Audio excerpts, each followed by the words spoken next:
चरायचं आहे ते. आणि तो म्हणजे शिवाई पैशाचा मालक 300 करोडच्या संपत्तीचा एकुलता एक वारस. कोण आहे? रस्त्यावर भिकारी आहे. याच्या तुकड्या जगण्याचं कुत्रा आहे. शिवा बाळा, तुझी आई गेल्यानंतर तुला माझ्या अंगावर आल्यावर खेळवताना तुझे लाड पूर्ण करताना नक्कीच कुठली नाही माझ्या हातून चूक घडली असेल ना.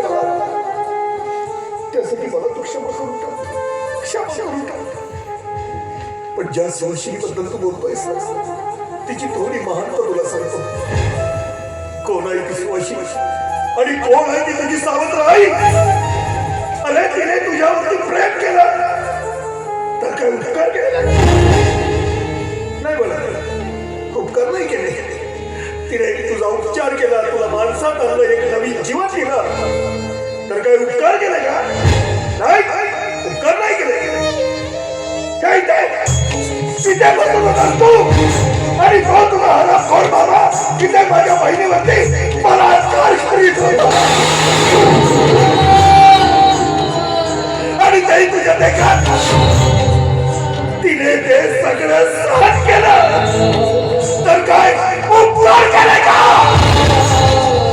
नाही, उपकार नाही केले. केलं तर त्यांनी तुझं मला, ज्यांनी तुला दुधामधून औषध देऊन तुला वेळा केला, मध्यमंत केलं, त्या लोकांनी तुझं केलं रे. सुवासिनीने काही केलं नाही. अरे तुझी संपूर्ण संपत्ती त्यांची व्हावी म्हणून ज्या लोकांनी हे षडयंत्र केलं ना त्या लोकांनी तुझं केलं. सुवासिनीने काही केलं नाही. मग आता इथं उभा कशाला आहेस? जा आपल्या घरी जा आणि त्या सुवासिनीला धक्का मारून घराच्या बाहेर हाकाल. कारण त्या घरामध्ये राहण्याचा तिला कवडीचाही अधिकार नाही आहे. जा.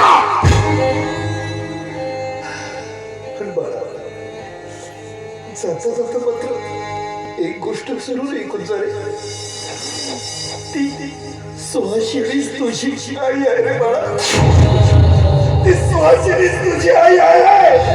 अरे या जगाच्या पाठीवर अशी एकही सावत्र आई नसाईल की तिने आपल्या सावत्र लेकरासाठी प्राण कोणाला लावला.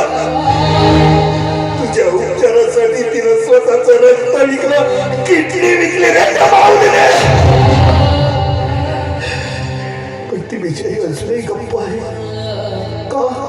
तर उद्या तू परत वेळा होशील आणि ते हरामखोर लोक तुला जीवानीची मारून टाकतील म्हणा.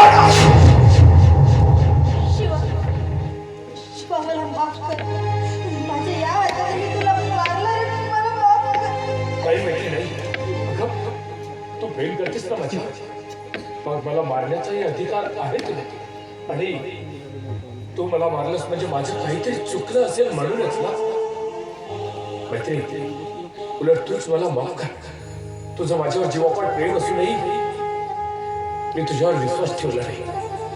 तू वारंवार मला माझ्या आईबद्दल सांगत होतीस आणि मी नेहमी तुझ्या बोलण्याकडे दुर्लक्ष केलं. मला माफ करशील का मैत्री?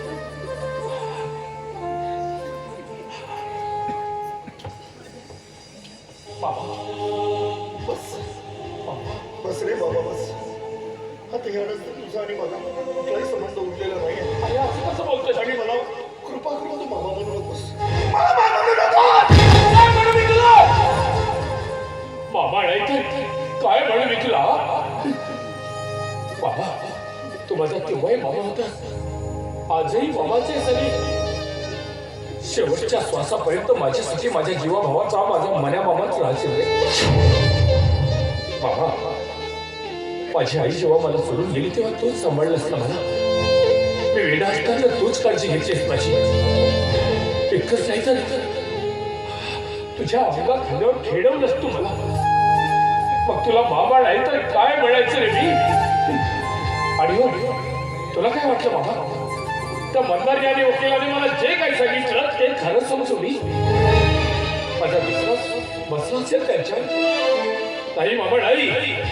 ते माझे जन्माचे वैरी आहेत हे तर मी कधीच चांगलं होतो. कारण ज्या दिवशी मी दुरुस्त होऊन घरात पहिलं पाऊल टाकलं आणि आईच्या डोळ्यात बघितलं जेव्हा ती रडली ना, तेव्हाच मी जाणलं होतं की नक्कीच हिच्याशी माझा काही ना काहीतरी संबंध असेल. कदाचित ही माझी आई असेल म्हणून. पण मामा, मला सगळं काही तुझ्याकडून जाणून घ्यायचं होतं. कारण मला विश्वास होता की माझा मण्या मामा माझ्यापासून काही लपवणार नाही. मामा, माझा तर तुझ्यावर खूप खूप विश्वास आहे रे. कदाचित त्या शिवबाबांपेक्षाही जास्त. म्हणून माझी अपेक्षा होती की तू मला सांगावं. पण बाबा, तू या विषयावर काहीच बोलायला तयार नव्हतास म्हणून माझा नाईलाज झाला आणि हे सगळं नाटक करावं लागलं. खरं सांगतोय बाबा, तुझ्याबद्दल तेवढे अवाक्य शब्द उच्चारताना माझ्याही मनाला तेवढ्याच वेदना झाल्या की. पण काय करणार, माझ्याकडे दुसरा पर्यायच नव्हता बाबा. पण मला माफ करशील बाबा, मी चुकलो. तेवढे अर्वाच शब्द तुझ्याबद्दल उच्चारायला नको होते मला माफ कर ना बाबा. तुझा मुलगा म्हणून माफ कर ना मला.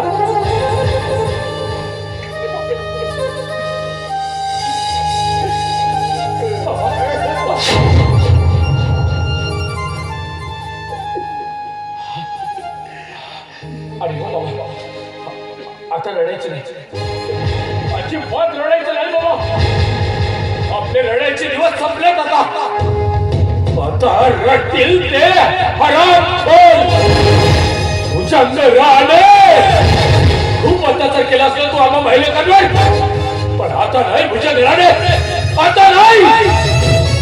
माझ्या आईवर केलेल्या एक अत्याचाराचा बदला घेईन मी तुझ्याकडून. भगवान श्रीकृष्णाने जसा त्याच्या कवी स्वभावाचा वध करून त्याच्या हातातून आपल्या आईची सुटका केली होती ना, तसाच तुझा कर्तार काळ म्हणून तुझ्या पुढ्यात उभा ठेवले. नाही सोडणार तुला मी. नाही सोडणार तुझ्या. नाही सोडणार मी तुला. अरे बाबा, चल माझ्यासोबत. मैत्रीला घेऊन घरी निघून जा. अरे पण मामा, तू माझं ऐक तर. तू मैत्रीसोबत घरी निघून जा.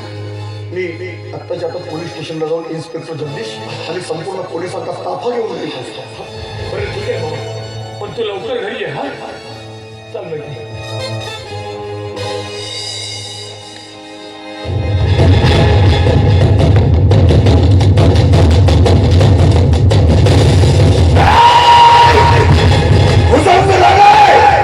या समाजामध्ये हरामखोरीचं साम्राज्य प्रस्थापित करण्यात आहे. तुझा हात हाडला होता ना, पण आता तुझे अपराध पूर्ण झालेले आहे.